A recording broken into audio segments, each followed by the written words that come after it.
que te quería preguntar, ¿no? Tú que eres una persona con criterio y siempre lo has sido, por una idea de negocio que tengo, que se me ocurrió el otro día, porque ahora que me he comprado un micrófono, pues estaba pensando qué uso podría darle.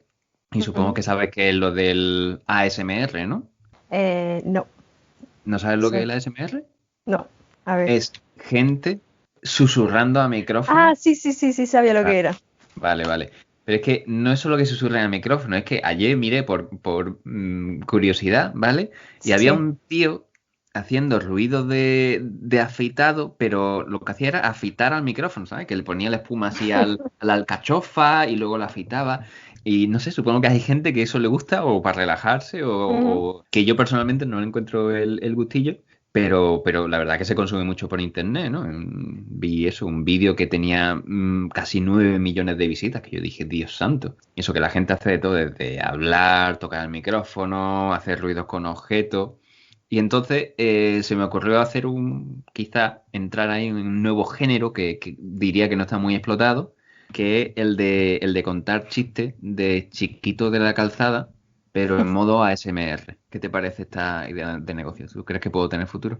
Te respondo con sinceridad. Por favor. Pero esto sería como un complemento a tu podcast, a tu idea de podcast que sí. Bueno, no sé. Puedes probar. Sí, bueno, todavía solo es una idea, ¿no? Pero yo creo que lo voy a intentar. En el mundo hay muchos locos, seguro que alguno me escucha y quién sabe, quizá tengo más éxito que con el podcast. Al fin y al cabo, el podcast es de ciencia y tampoco la ciencia no le interesa a tanta gente, ¿no? De hecho, te iba a decir eso, que precisamente se puede ser el reclamo y no que las entrevistas que hagas. O sea que prueba, prueba. Bueno, vamos allá con el programa. Buenos días, buenas tardes y buenas noches. Bienvenidos a Leche con Galletas. En el programa de hoy hablaremos sobre ADN, cromosomas y genes, y veremos cómo las nuevas tecnologías permiten el análisis de ingentes cantidades de información en la búsqueda de patrones genéticos que ayuden a determinar las alteraciones que producen ciertas patologías. Para ello, nos acompaña hoy la biotecnóloga e investigadora científica Ana Pérez Gutiérrez.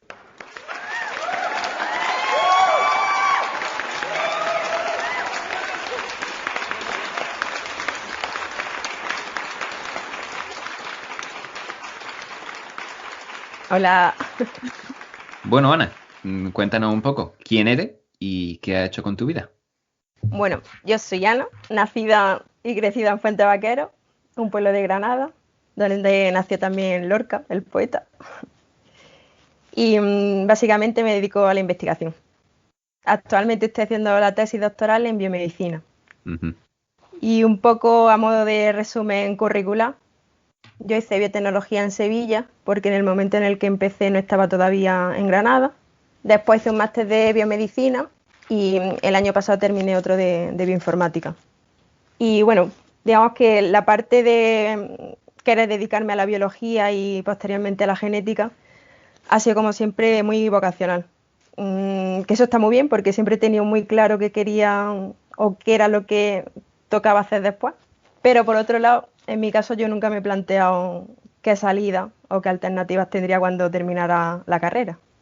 Y bueno, por contar una anécdota referente a lo de lo vocacional, en sexto de primaria el profesor de educación física me preguntó qué quería estudiar. Y por aquel entonces le dije que quería ser bióloga. Se rió, me miró y me dijo, mira, pues como Ana Obregón, tocaya y encima bióloga. Y tengo sus palabras ahí grabadas a fuego.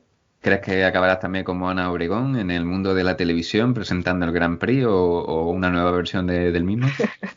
Bueno, no sé, por ahora no lo veo, pero la ¿No? vida da mucha vuelta, La la verdad verdad. que al principio cuando has dicho que te dedicabas a la investigación, ¿no? Digo, pero investigación de crímenes, eres también... No, crímenes no investigo por ahora tampoco. Es investigación básica. Estoy estudiando la genética de enfermedades complejas con ordenador.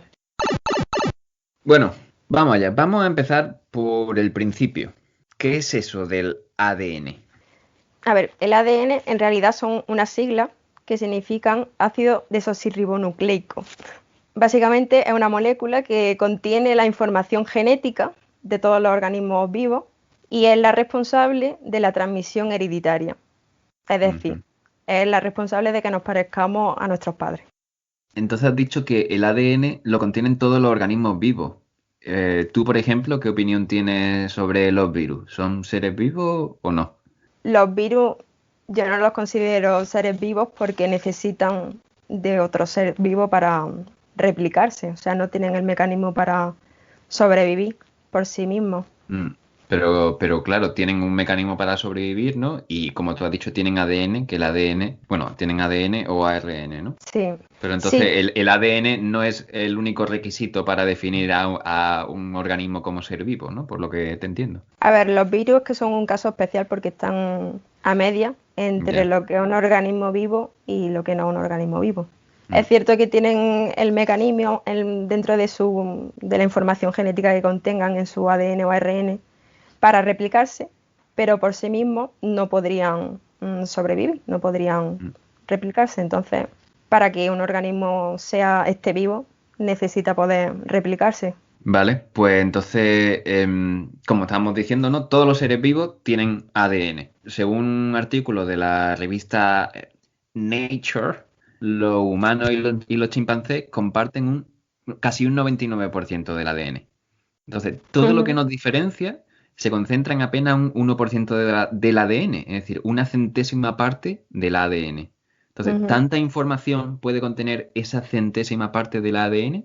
Efectivamente, eso. Ten en cuenta que los monos, los chimpancés, entre ellos, son nuestros parientes más cercanos en la historia de la evolución.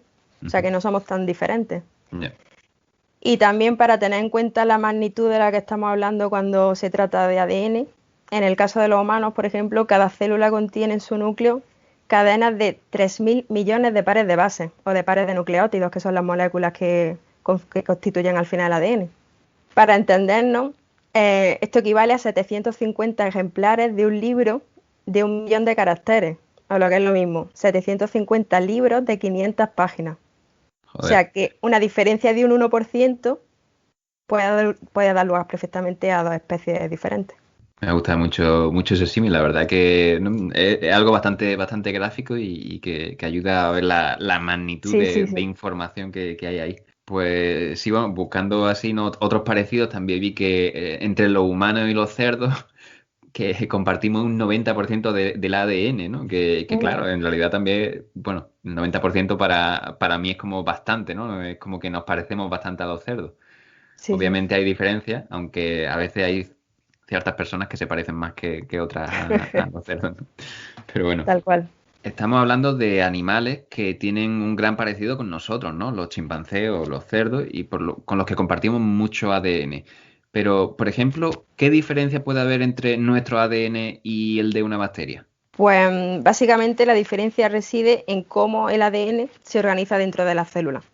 En el caso del ser humano, el ADN se organiza o se empaqueta en forma de 23 pares de cromosomas y en el caso de las bacterias, este ADN se organiza en forma de un único cromosoma circular. Aparte, también podríamos decir que el ADN bacteriano tiene menos regiones de regulación en comparación con el de humano, Ujú, pero por lo demás, tanto la naturaleza química de la molécula como el funcionamiento, ujú. por así decirlo, son idénticos. Han mencionado regiones de regulación. Eso significa, porque bueno, al fin y al cabo, obviamente, por ejemplo, nosotros las personas somos mucho más complejas que una simple bacteria, ¿no? Ujú. Entonces, como que necesitamos tener un manual de instrucciones más amplio, ¿no? Sí, sería algo así porque nuestro organismo es un organismo más complejo, pluricelular, una Ujú, bacteria es unicelular, claro. entonces como que esa complejidad requiere de unos niveles de regulación que en este caso las bacterias pues no tienen que tenerlo. Vale. Pues han mencionado que los humanos tenemos el ADN agrupado en forma de 23 pares de cromosomas. Pero, ¿qué son esos cromosomas? Los cromosomas son la forma en la que el ADN se almacena. O sea, si recuerda antes la comparación con la magnitud de la molécula de ADN, de los Ujú, 750 libros de 500 páginas, ujú, toda esa cantidad de información se almacena en el núcleo de una célula. ujú, Para que eso sea factible, al final la secuencia de ADN se empaqueta, se reduce su dimensionalidad. ujú. en forma de cromosoma. ¿Sería correcto, por ejemplo, hacer el símil con, por ejemplo, si el ADN son esas instrucciones, ¿no?, que tienen nuestras células, los cromosomas podrían ser los distintos tomos, como si fuera una enciclopedia por tomos, ¿no? Y tienen un tomo 1, tomo 2 y tendría, pues, en este caso, 23 pares de tomos, por así decirlo. Sí, podría ser. O sea, ahora se está viendo, ya lleva viendo unos años, en los que, porque antes como que este símil de organización de la información por tomos Ujú, era así como muy secuencial, ujú. y ahora se está viendo que, bueno, ahora, ya hace unos años, que las regiones cromosómicas tienen interacción unas con las otras independientemente de la localización. O sea, Vale. que la información al final se mezcla. Sí, sí. Todo es mucho más complejo de lo que Sí, podría. Y entonces, si hemos dicho que nuestras células tienen 23 pares de cromosomas, ¿qué pasa cuando esos 23 cromosomas varían? ¿Pueden variar? sí. De hecho, la variación de estos cromosomas, o las variaciones estructurales, que así se llaman a nivel genético, ocasionan patologías como el caso del síndrome de Down, que es la trisomía del par 21. Esta enfermedad se caracteriza porque en lugar de un par de cromosomas, hay tres en este caso, es una triploidía. Y al final ese incremento de información genética en ese cromosoma ocasiona pues la patología característica del síndrome de Down. Pero entonces estás diciendo que una persona con síndrome de Down tiene un mayor número de cromosomas porque tiene una copia adicional del par 21, O ¿no? sea, tiene el mismo, son 23 cromosomas que en lugar de organizarse en este caso en 23 pares de cromosomas, tal cual, en el 21, en lugar de ser diploide, es decir, en lugar de Que haber tiene como dos únicamente dos partes, ¿no? copias, Ujú. hay tres, es triploide, Vale, en el vale. caso del par 21. Ujú. Si los humanos tienen 23 pares de Ujú. cromosomas, ¿no? Eso suma un total de 46 cromosomas. ¿Significa que una persona con síndrome de Down tendría 47? Sí. En el caso del síndrome de Down es un cromosoma entero el que se copia, hay exceso de un cromosoma entero, pero hay otras patologías en las que los cambios estructurales no son de un cromosoma entero, sino a lo mejor de regiones de un cromosoma, que al final la alteración genética provoca pues otra patología. Claro. Y bueno, ya un poco así para terminar con las definiciones clave. No sé si lo hemos mencionado ya, pero yo creo que son una parte importante del ADN, ¿no? Así que te pregunto, ¿qué son los genes? Vale, pues los genes diríamos que son fragmentos de ADN que codifican las proteínas. Y este concepto es clave en lo que constituye el dogma de la biología molecular, que consiste básicamente en que la información se transmite en forma de ADN, esta información se copia a ARN, que es otro tipo de molécula con información genética, y a partir del ARN se traduciría a proteína. Pues cada una de estas proteínas viene codificada en un fragmento de ADN que corresponde con el gen. Podríamos decir que un gen es un trocito de ADN. Sí, es un fragmento de la secuencia de ADN que Vale. corresponde con la proteína. En el episodio 1 con Mario le hice la pregunta de qué eran las proteínas, ¿no? Y creo que en el episodio 2 también lo comentaba, ¿no? Porque bueno, yo creo que es bastante típico pues, el concepto que se tiene hoy en día de proteína o en el público general. Las proteínas, eso que están en los batidos, en la carne, en el pescado y que sirve para sacar músculo después de ir al gimnasio. Em, pero claro, las proteínas, hay muchas más proteínas y hacen un montón de funciones o son las que hacen todas las funciones, ¿no? Y Mario creo que explicaba pues que hay proteínas estructurales, hay otras proteínas que sirven para, digamos, transmitir mensajes, otras que hacen funciones. Entonces, cuando tú dices que los genes codifican proteínas, es que en los genes contienen la información que determina qué realiza cada proteína. Los genes contienen la secuencia de nucleótidos que al final se va a traducir a una proteína y en función de esa secuencia de nucleótidos la proteína va a tener unas características químicas peculiares. Esas características químicas al final le van a dar una funcionalidad a la proteína. Al final las diferencias entre proteínas son la secuencia, en este caso de aminoácidos. Los nucleótidos del ADN codifican los aminoácidos de la proteína. y la composición química de todas las proteínas son aminoácidos.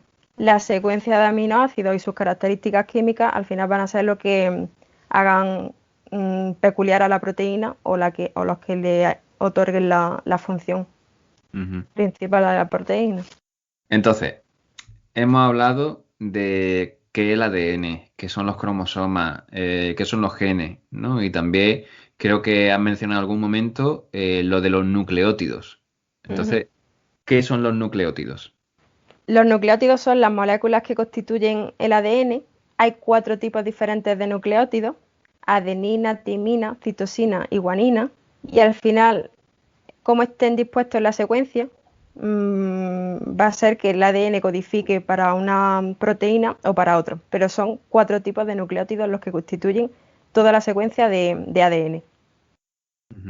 Y estos nucleótidos se agrupan en grupos de 3.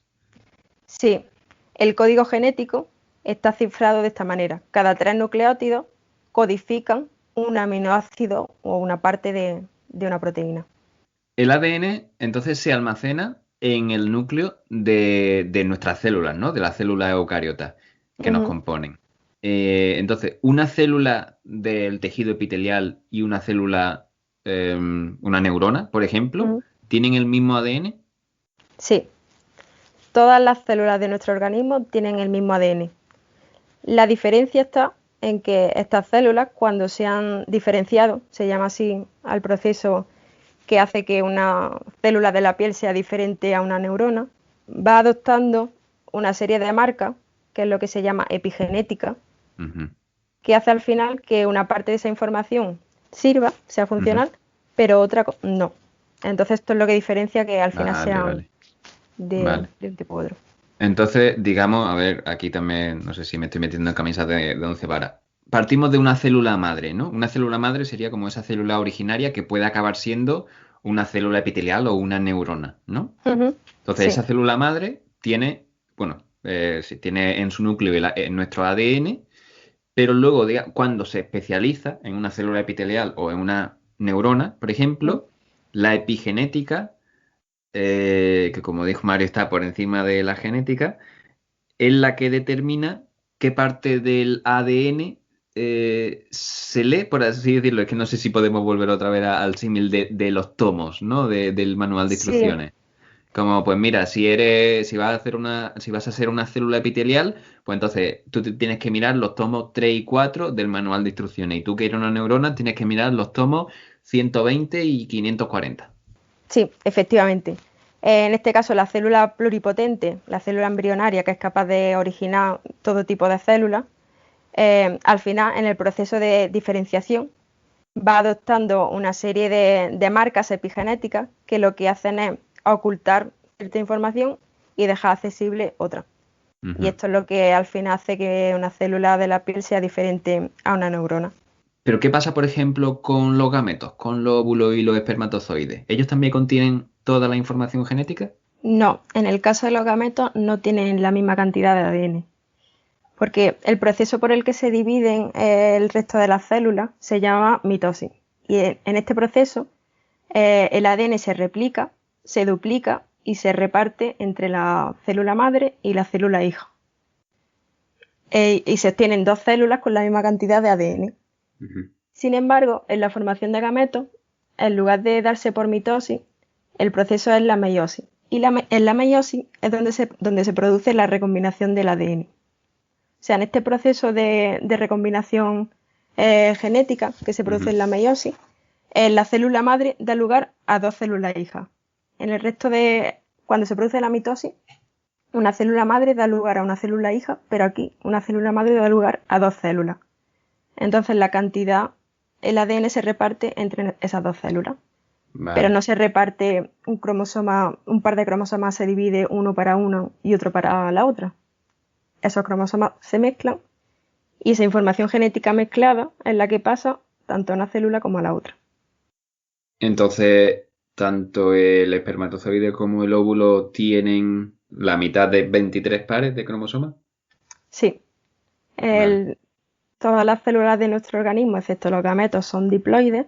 Tienen en total 46 cromosomas o 23 pares de cromosomas y los gametos, los óvulos o los espermatozoides, tienen 23 cromosomas. Ahora todo cobra sentido. Ya por fin voy a poder dormir tranquilo esta noche. Vamos, llevo semanas sin pegar ojo.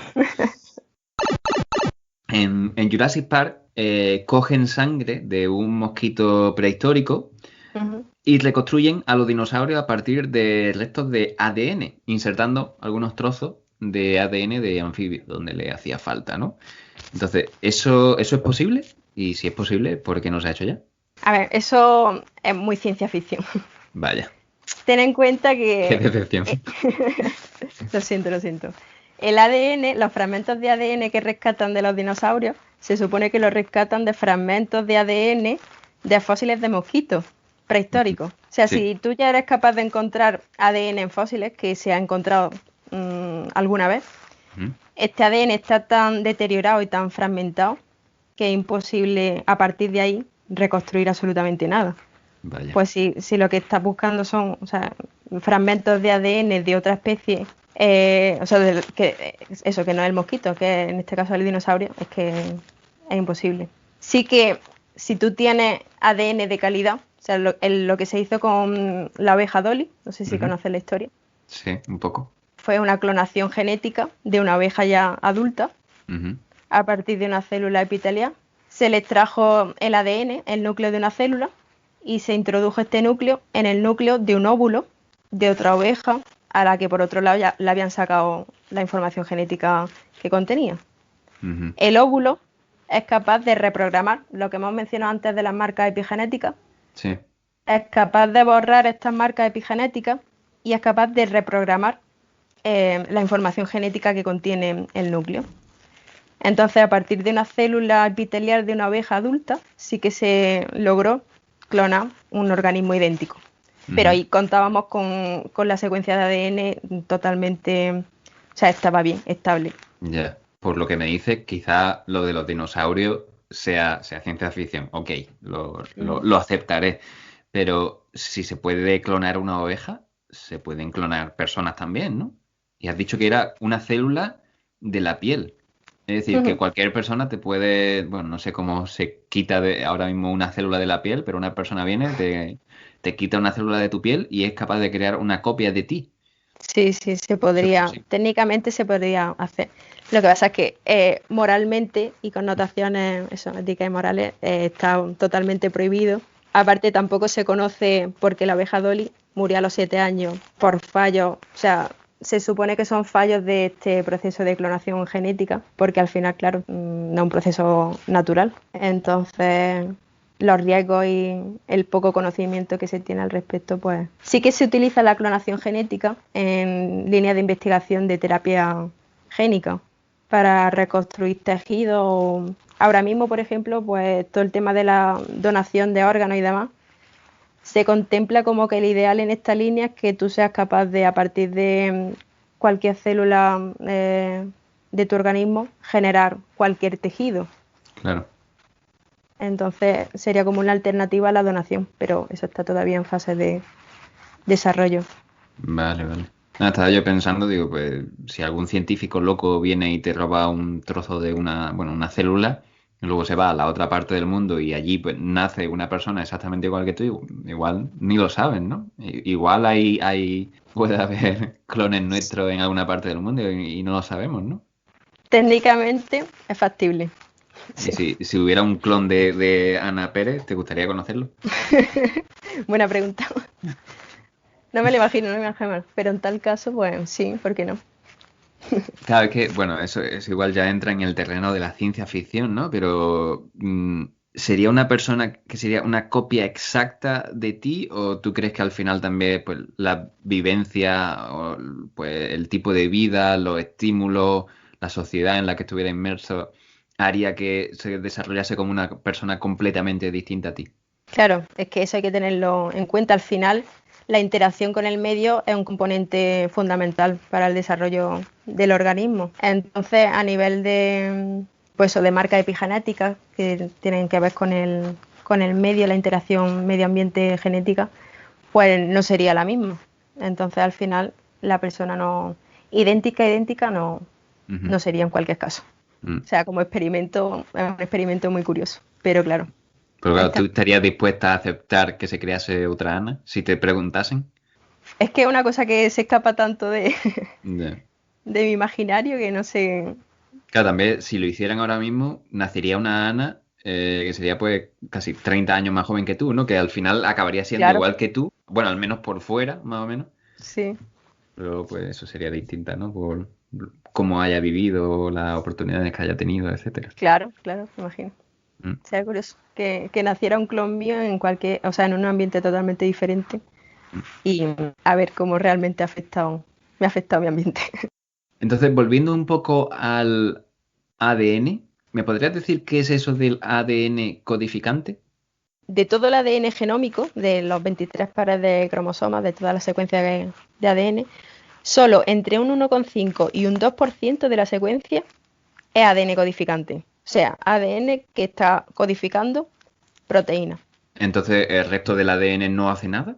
Hasta hace pocos años se consideraba que el ADN no codificante era ADN basura, que no Dios tenía santo. ningún tipo de funcionalidad. Y hace unos años se empezó a indagar el papel del ADN no codificante y se está viendo que tiene un papel fundamental en procesos de regulación genética. O sea que no es ADN basura, en cualquier caso. Vale, vale. Pero me has dicho que hasta hace poco, es decir, hace poco se pensaba que casi todo el ADN no servía para nada.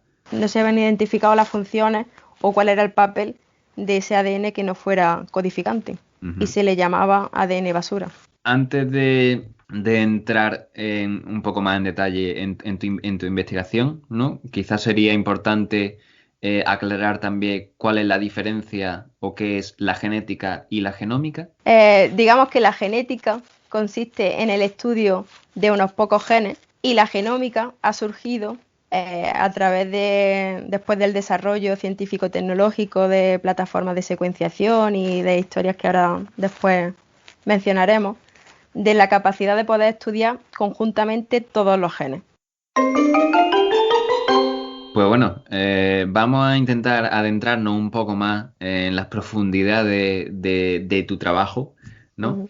Entonces, bueno, un reto que le he planteado de momento tanto a Mario como a Vicky en los episodios 1 y 2 es que resuman su tesis en un minuto.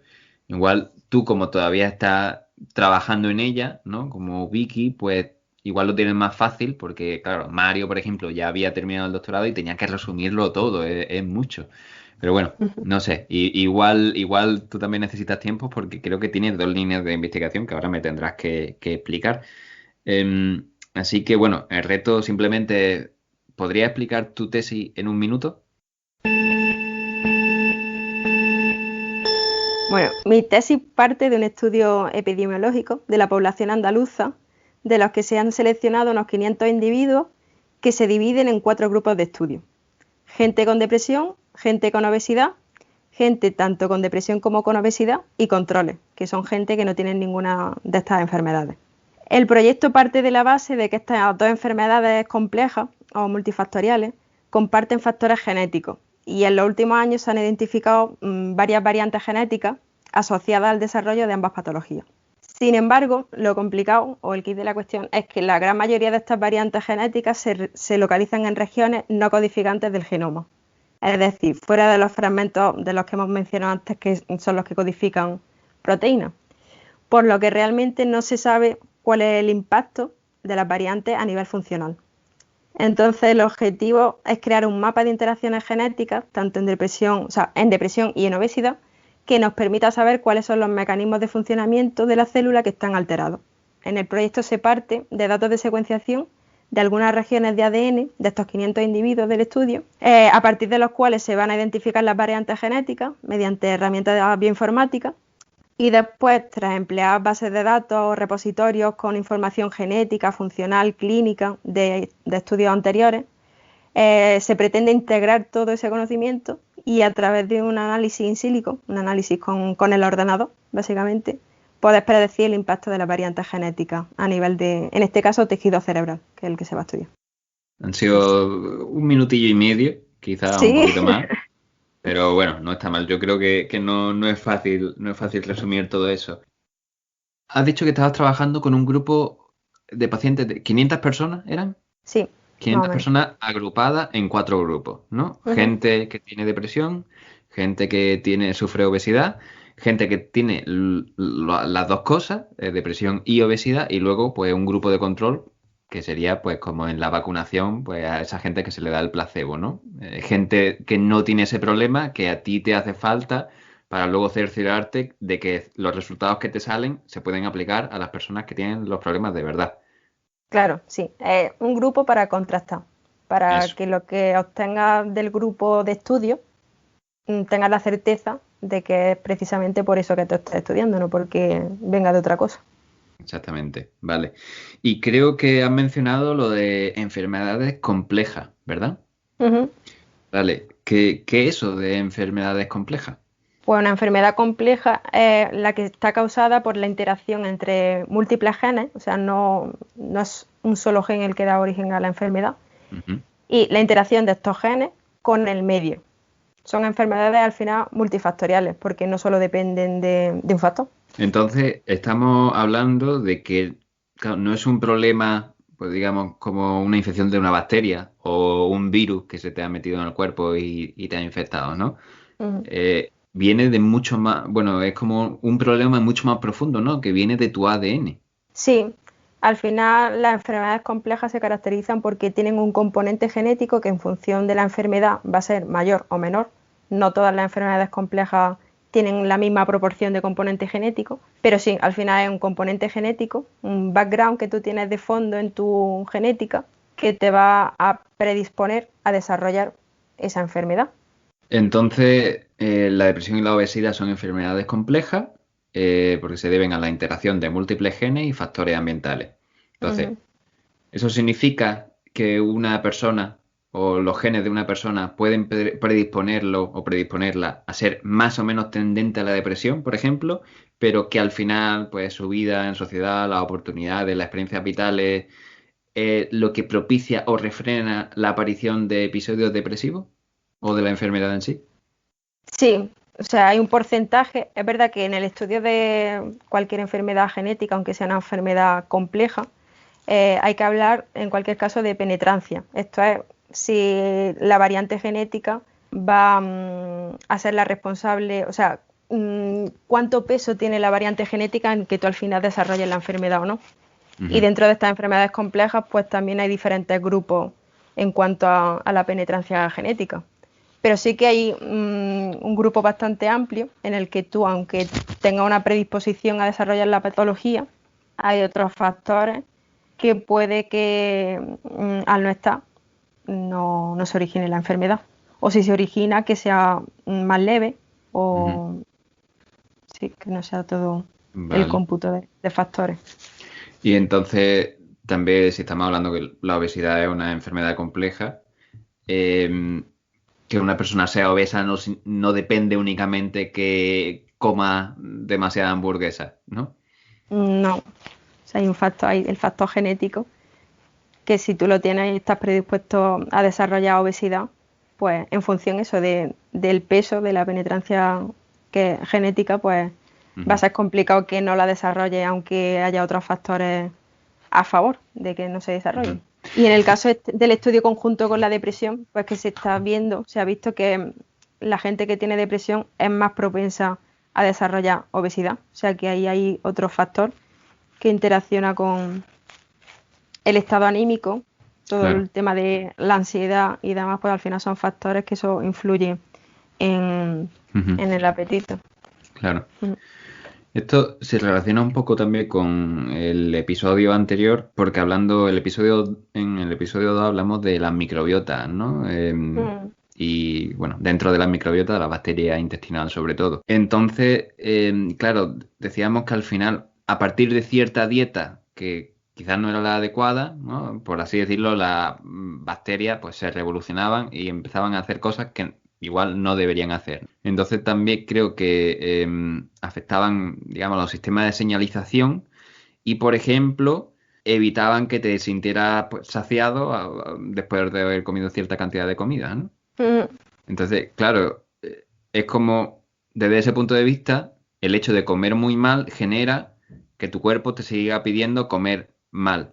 Pero entonces, por lo que me estás contando, un problema como la obesidad no depende solamente de eso, de comer mucho y que luego tu cuerpo te siga pidiendo comer más, ¿no? Viene también de la genética. Sí, sí, sí, sí. Es que eso es un cómputo de factores. Y precisamente la microbiota es algo por lo que se está, una línea ahí en auge en el estudio de enfermedades, de la obesidad con enfermedades mentales, con la depresión. Se está Ujú. viendo que hay una correlación y una transmisión de señales a nivel eso de microbiota y de procesos digestivos con procesos de estados de ánimo y regulación neuronal. Ujú.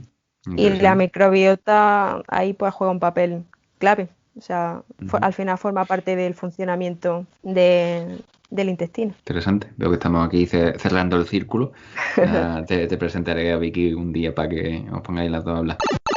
¿Por qué es imprescindible la bioinformática en el estudio de las enfermedades complejas? Pues yo diría que la bioinformática en el estudio de este tipo de enfermedades juega un papel clave en el sentido en el que al final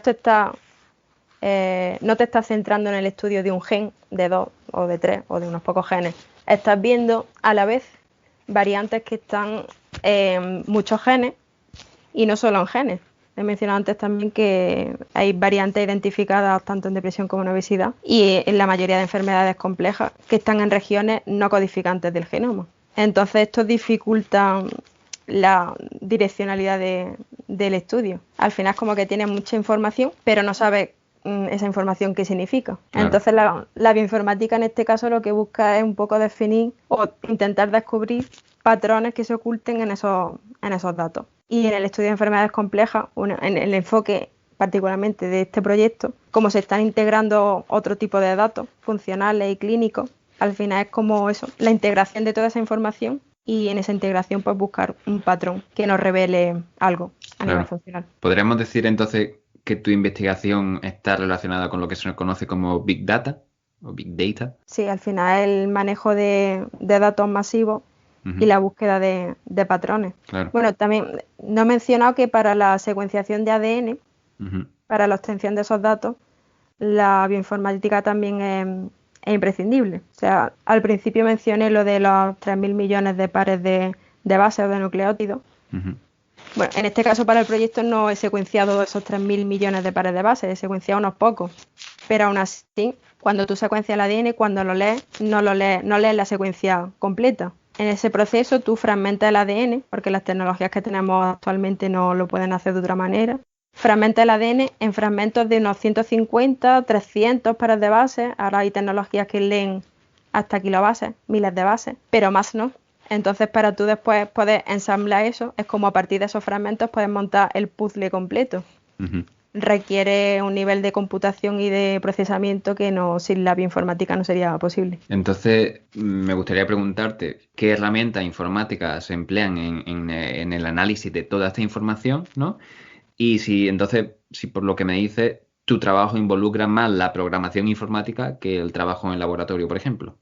Sí, básicamente mi trabajo es en el ordenador. Ahora mismo en el laboratorio, la obtención de los datos de secuenciación de estos 500 individuos sí fue a través de un protocolo de laboratorio, pero ya una vez que se tienen esos datos, que el proyecto, el punto de partida son los datos, ya es básicamente, o sea, es ordenador. Yo ya en Ujú. el laboratorio no hago nada. En mi caso, y creo que se puede generalizar en el mundo de la bioinformática o de la bioinformática en genómica, se puede dividir como el trabajo en dos partes, fundamentalmente. Una primera parte, que es el procesamiento de los datos crudos, es decir, de los datos que se obtienen directamente de las plataformas tecnológicas, y otra segunda parte que es más experimental, que es ya con esos datos procesados, ¿qué haces? Y eso depende mucho del enfoque del estudio o de los objetivos concretos que tú tengas con esa línea de investigación. Y eso en cuanto a la primera parte, como las plataformas de generación de datos genómicos suelen ser, o sea, son las mismas, en mi caso son datos de secuenciación masiva y parto de archivos de texto donde se almacena la secuencia que se ha leído de los individuos o de las muestras. Entonces el flujo de trabajo desde esos archivos de texto hasta la identificación de variantes está muy automatizada. Y en mi caso pues he empleado herramientas que ya estaban creadas en línea de comando hasta identificar las variantes. Y ya con las variantes identificadas estoy empleando R. Pero eso ya depende un poco, o sea, yo estoy empleando R porque es el lenguaje que sé y con el que me siento más cómoda, pero puedes usar Python o cualquier otro lenguaje de programación. Y R para genómica la verdad es que está bastante bien porque tiene implementado un montón de paquetes con los que puedes analizar datos genómicos fácil. Así que está bien. Vale. Cuando tú coges toda esa información genética y la analizas con el ordenador, has dicho que comparaba esa información con ADN de una persona que no tiene ese problema, digamos, por así decirlo. El ADN de referencia con el que se compara la secuencia de ADN de, en este caso, pues los 500 individuos de mi estudio, ese ADN de referencia ha surgido del ensamblaje de fragmentos de ADN, pero no solo de una persona, sino de múltiples personas y además de múltiples poblaciones, porque variaciones genéticas que van en función de la población de origen de esa persona. Y variantes que, o sea, sí que se asocian a enfermedades, pero otras eso que se asocian a población o que están y que no se sabe cuál es el significado cierto. Entonces, al final, el objetivo de comparar la secuencia de los individuos del estudio con la secuencia de referencia es identificar qué variaciones hay y después también con otras bases de datos de referencia ver si esas variaciones se asocian a enfermedades, están asociadas a que son variaciones de la población de estudio como tal, o al final es como que tú tratas de filtrar qué variantes te interesan.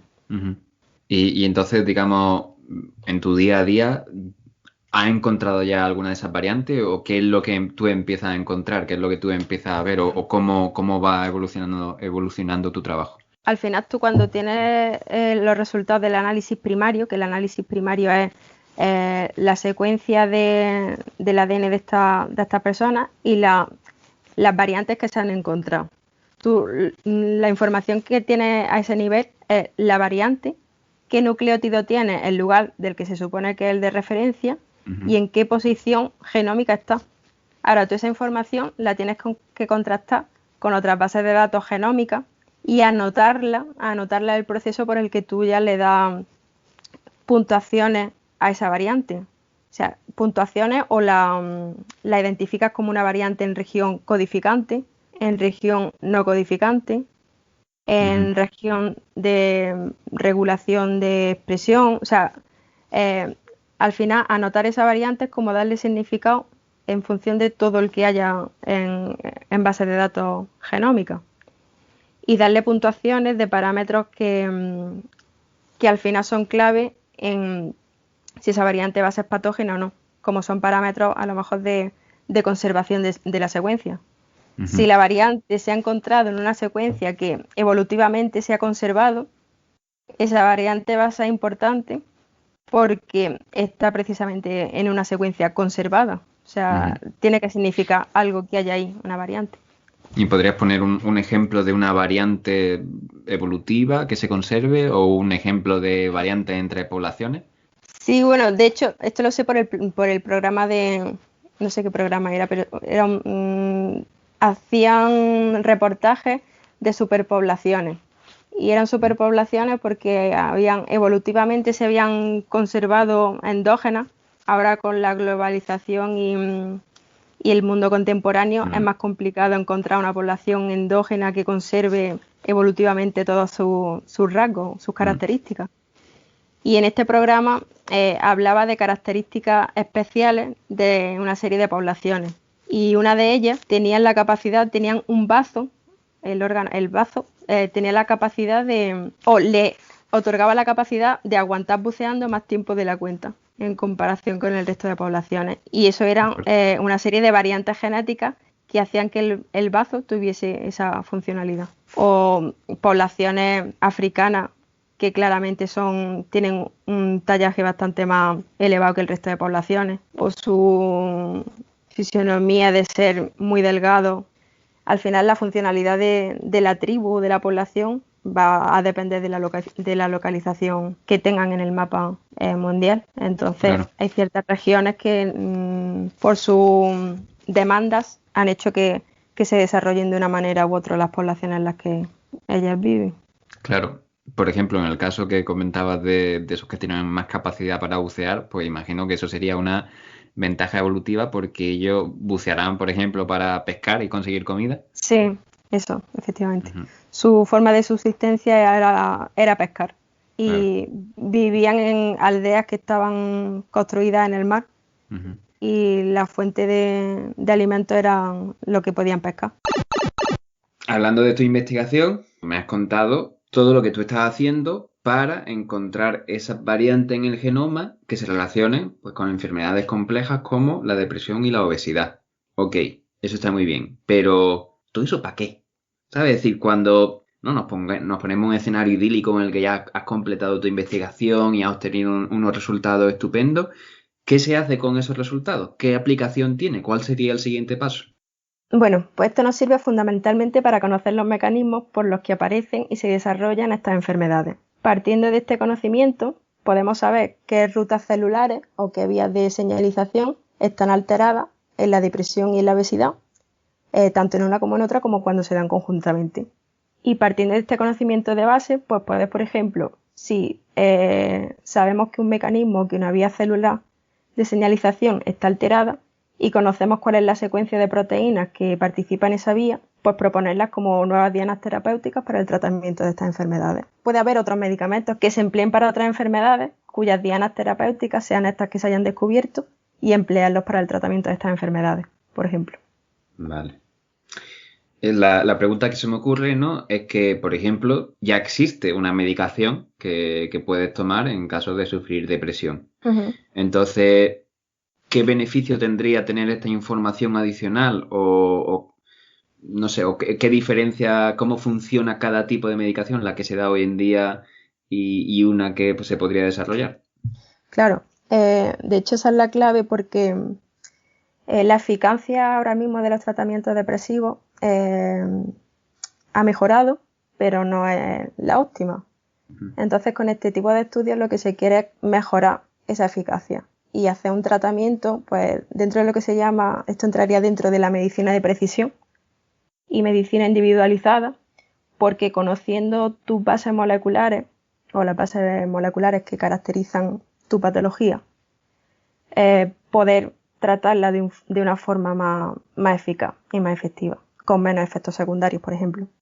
Otra aplicación interesante en cuanto a qué podemos hacer con los resultados de estas investigaciones, partiendo de las variantes identificadas que sean de riesgo, o sea, que se hayan determinado como variantes importantes para el desarrollo de estas enfermedades, se pueden construir modelos de predicción. Y tú imagínate que nuestra secuencia de ADN fuese un dato clínico, que lo será en algún momento y no muy lejano. Teniendo esa información de nuestra secuencia genética y teniendo la información de qué variantes son importantes para determinadas enfermedades, pues se puede identificar o determinar qué factor de riesgo tienes tú para desarrollar esas enfermedades. Y hacer un tratamiento no, sería una prevención para que no llegue a desarrollarla. Porque claro, todas esas variantes las tienes desde que naces. Bueno, desde que naces, no, desde que se forma el embrión. Y la enfermedad se desarrolla ya cuando eres adulto por la interacción gen-ambiente. Entonces, claro, si antes de que se desarrolle la enfermedad o antes de que la enfermedad llegue a unos estadios graves, eres capaz de predecir cuál va a ser tu respuesta, pues se puede prevenir y se puede llevar la cosa de una manera diferente.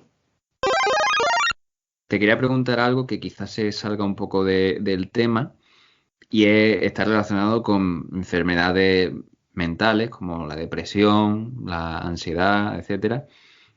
Bueno, la primera pregunta sería si la depresión puede tener factores genéticos, otros problemas como la ansiedad también tendría origen genético. Sí, hay un componente genético que te predispone a que tú seas más propenso a desarrollar este tipo de trastornos. Ujú. Mm. Vale. Y entonces, desde hace un tiempo a esta parte, yo tengo la sensación, que claro, quizá mi punto de vista no es demasiado amplio, ¿no? De que hoy en día hay un mayor número de este tipo de problemas de enfermedades mentales, ¿no? Y claro, la verdad que me pregunto, por un lado, no sé si hay más, porque surgen más, o es simplemente que se está hablando más del tema, que ya no es un tema tabú y se habla de ello de forma más abierta. Yo creo que es una mezcla de las dos cosas que mencionas, Ujú, porque sí que es verdad que la depresión ha sido un problema de salud mental que ha existido siempre, pero hasta hace poco no se consideraba o no estaba bien definida, que ahora tampoco está bien definida porque sigue siendo como un cajón desastre donde se meten muchos tipos de patología o con el mismo perfil al final clínico, pero sigue sin estar bien definido. Pero al menos, bueno, se considera una enfermedad y se estudia como tal y se diagnostica como tal. Hace unos años no era tan evidente que desarrollar este tipo de comportamiento, desarrollar los síntomas que son síntomas de depresión se considerara una enfermedad. Y por otra parte, aparte de que ya no es un tema tabú y que se está hablando y se está tratando como una enfermedad, sí que es verdad que la sociedad actual y el ritmo de vida y todos pues eso, lo que serían factores ambientales están jugando ahí un papel clave en que aparezcan o se estén viendo bastantes más casos de depresión y de ansiedad. Bueno, eso que dice es bastante curioso, ¿no? Porque ¿qué es lo que hace que la sociedad actual provoque una mayor aparición de estos casos, ¿no? Se ha hablado de quizá las redes sociales, el uso de Instagram, que te presentan una vida idílica y no sé si, claro, pues mucha gente no puede acceder a eso. ¿Tú crees que las redes sociales tienen un papel importante o qué otros factores de la sociedad actual consideras tú que son relevantes en la aparición de estos problemas? Sí, al final, a ver, fisiológicamente la respuesta que se genera en nuestro sistema, en nuestro organismo ante una amenaza es la misma, sea la amenaza un león que te quiera comer hace, pues cuando esta problemática existiera. Cuando había leones por la calle. Claro. O en este caso, en nuestra sociedad actual, la amenaza es la constante comparación que tenemos con nuestros iguales. Y lo que se genera, en este caso a nivel de mental, es el mismo tipo de respuesta fisiológica. Entonces, claro, en la sociedad actual todo el tema de la constante comparación y de la demanda que se nos exige en cualquier ámbito de nuestras vidas, al final yo creo que influye en el desarrollo de estas patologías. Claro, yo también eso tenía esa idea o ese pensamiento, ¿no? De que quizás antes no había tantos problemas, porque bueno, al fin y al cabo, no sé, si miramos atrás las generaciones de nuestros padres o de nuestros abuelos, a ver, por lo general yo diría que sufrían mucho más, ¿no? Han sufrido guerra, han pasado hambre. Hoy en día, sociedades como en España, en Reino Unido, la mayoría de la gente tiene acceso a ciertas comodidades, ¿no? Entonces eso a mí me ha llamado la atención que parecía que, no sé si decirlo así, como que estamos muy mal acostumbrados, que lo hemos tenido todo y entonces al final cuando alguna pequeña cosa no funciona o no podemos conseguirlo, nos generan más problemas.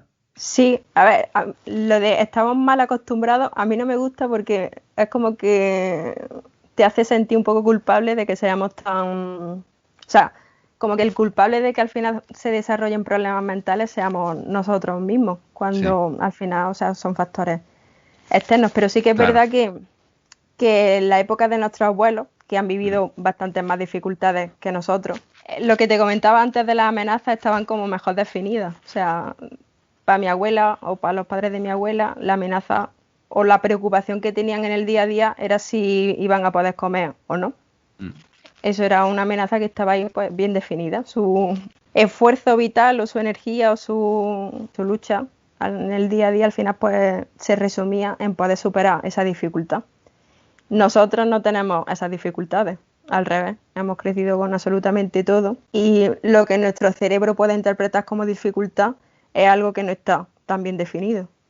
Pero las consecuencias fisiológicas son las mismas que... O sea, es como puedes acotar peor cuál es la dificultad, porque realmente no es tan objetiva, pero por otra parte, o sea, la respuesta mental y todo el proceso fisiológico está ahí. O sea, la forma de funcionar de la mente es buscar amenazas y estar constantemente en estado de alerta para poder solucionarla. Funcionamos así. Entonces... Claro, pero entonces, digamos, nuestra vida va a ser cada vez más cómoda, pero nuestro interior siempre va a estar buscando alguna amenaza. Y quizá el problema es que no vas a saber identificar cuál es la amenaza porque no la hay. Y entonces surgen otros problemas. Algo así. De hecho, las sociedades en las que ha habido más porcentaje de gente depresiva y demás, Noruega, todos los países nórdicos, europeos, han sido países que siempre han tenido una recursos económicos bastante más desarrollados y mejores que donde no había esa problemática con la depresión. Entonces eso da que pensar un poco en el sentido ese de que el vivir cómodamente nos resuelve esa parte. ¿Y cuál sería la solución entonces? ¿Pelearnos un poco más de vez en cuando con la gente? No sé, yo además me hago esa pregunta bastante, o sea, no sé la deriva, no sé si hay punto de retorno. Nosotros como generación no creo que ya vivamos, bueno, no sé, porque después de la pandemia y los terremotos en Granada puede pasar cualquier cosa. Pero no sé a largo plazo, en plan, otras generaciones, cuál va a ser no sé, no me lo imagino. Pero en la nuestra está claro que va a haber un problema importante en ese sentido de haber vivido muy cómodamente y estar buscando fuera los problemas. Es curioso, hay un libro que creo que ya lo he mencionado antes en otros capítulos, parece que solo me leí ese libro. Uno que se llama Sapiens, de Yuval Noah Harari, ¿te suena? No lo Es conozco. es un filósofo e historiador israelí y el libro hace como un repaso a la historia del ser humano, del Homo sapiens, pero también desde un punto de vista filosófico, por lo menos planteándote las cosas desde puntos de vista originales, ¿no? Y bueno, él empieza así hablando un poco con la revolución agrícola o la agricultura, que por un lado podría verse como un avance, pero por otro lado en parte empeoró, bueno, según él, la vida de las personas porque al final trabajar en el campo, ¿no? Y hacer que unos cultivos salgan adelante no es fácil y luego también llega un momento que si solo depende de eso, hay un mal año, ¿no? Llega una época de sequía o lo que sea y se va todo al garete y ya no sabes cómo sobrevivir, ¿no? Y quizá otro ejemplo más contemporáneo es que bueno, a lo largo de la historia han aparecido muchas cosas que digamos, su origen es para facilitarnos la vida, ¿no? Como los emails, ¿no? Pues los emails antes mandaba una carta y bueno, tardaba el tiempo que tardaba y ahora pues con los emails tenemos la posibilidad de comunicarnos de forma tan fácil que en realidad, por un lado, podríamos decir que no ha mejorado la vida, sino que lo ha empeorado porque ahora recibimos demasiados mensajes, ¿no? Entonces, algo Sí, que podría ser como un beneficio, al final tiene el efecto contrario, ¿no? Al final nos estresa más porque yo no sé ya cuánto email tengo sin leer en mi email, ¿no? Hay un bombardeo. totalmente, sí, estoy de acuerdo con eso. Eso, o sea, ¿hasta qué punto el exceso de información nos está haciendo que nuestra vida sea mejor? O sea, ahora mismo yo creo que el exceso de información perjudica nuestra calidad de vida, sí o sí. Y eso, lo que has mencionado antes de la inmediatez, de lo de que tú puedas comunicarte ya con quien sea, cuando sea, lo de recibir WhatsApp a cualquier hora y que tengas que estar. Yo solo sí que lo practico bastante, lo de si no puedo contestar al WhatsApp en ese momento, no contesto. O sea, quiero que no se entienda como que no quiera contestar, sino me reservo el derecho de poder gestionar Claro, el yo tiempo de creo que respuesta. es como tiene que ser, vamos. Claro, pero hay gente que se enfada porque no conteste el WhatsApp instantáneamente, por ejemplo. Ya. Pero sí, Digo esas yo que cosas que será son su problema. que se supone que han surgido para facilitarnos la vida, al final están haciendo que nuestras vidas sean peor. Por eso que comentas del exceso de información y de Sí o no, la inmediatez. Hoy en día es inmediat- muy fácil conseguir todo inmediatamente. Quiero no sé Claro, qué, pues con Amazon Prime me llega mañana. Lo tengo ya, todo lo tengo ya. Y al final también en la vida, la vida va a otro ritmo, ¿no? Las cosas claro, no pasan tan rápido, ¿no? claro. Y al final eso es donde las cosas que cuestan y que realmente valoras, al final ha sido por eso, porque tú has puesto ahí una energía, ha costado, no es tan inmediato, y eso se está desvirtuando ahora mismo. Entonces, no sé, las frustraciones que hay porque las cosas no puedan ser inmediatas. Sí, sí. Está claro, es como aprender a tocar un instrumento, ¿no? Oh, quiero tocar la guitarra y a lo mejor pues te pone y te sale, ves que es muy complicado, te duelen los dedos y lo dejas, ¿no? Pero Ujú. claro, realmente algo que requiere tiempo, requiere mucho tiempo y mucha práctica para que al final tú puedas llegar a algo, ¿no? Claro, y la satisfacción que supone que después de todo ese tiempo y ese esfuerzo consigas las cosas. Mm, No es lo mismo que consigas algo instantáneamente que no has reparado en valorar cuánto cuesta mm, que cuando inviertes ahí esfuerzo. Eso no es claro. igual. Al final la conversación ha derivado hacia un poco más la filosofía Sí, sí. de la sociedad actual y demás, pero bueno, no sé, a mí también me parece interesante, ¿no? Sí, sí, sí, lo es. Y entonces, bueno, todavía te queda bastante por delante, ¿no? Y no sé si debería preguntarte, pero ¿has pensado ya qué te gustaría hacer después? O mejor nos centramos en lo que estamos haciendo ahora y ya veremos. A ver, estoy optando por esa última opción que has dicho y sobre la marcha, Vale, está bien, está bien. La verdad que sí. porque no sé. Todavía te queda tiempo y tienes Sí, muchas cosas en las que pensar con tantos nucleótidos y tantos sí, genes y tantos pares de cromosomas. Así que, sí, la vocación sigue ahí y es una cosa que me motiva a estar trabajando en lo que estoy trabajando. ujú, Sí que es cierto que hay momentos complicados en los que te cuestionas si realmente lo que estás haciendo es lo que tienes que estar haciendo, pero por otro lado, la vocación sigue ahí y la motivación sigue ahí, así que me quedo con eso. me alegro, la verdad.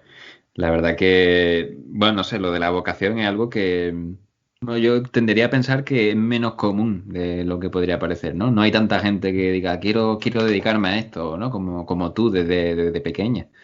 Yo la verdad que no tengo una vocación particular, me gusta lo que hago, ¿no? Me parece interesante o me parece interesante estudiar ingeniería y me entretiene a lo que me dedico porque, bueno, al Ujú, fin y al cabo, pues tal y como está construida la sociedad, ¿no? Hay que ujú.